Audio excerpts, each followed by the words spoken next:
Interesting facts about Hanuman. మనం ఈ వీడియోలో హనుమంతుని గురించి కొన్ని విషయాలు తెలుసుకుందాం.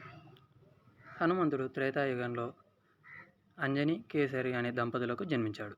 అలాగే హనుమంతుడు పుట్టింది రాముని కోసం.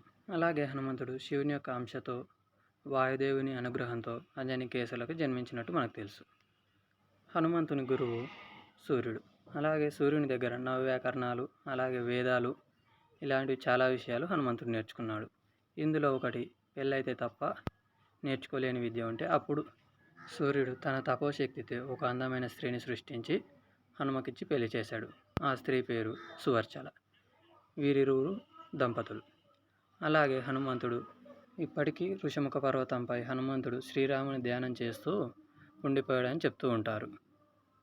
అలాగే హనుమంతుడు భవిష్యత్తులో బ్రహ్మ అవుతాడని చెప్తారు. అలాగే మీకు ఈ వీడియో నచ్చినట్టయితే ఒక లైక్ చేసి సబ్స్క్రైబ్ చేసుకోండి. Thank you for watching.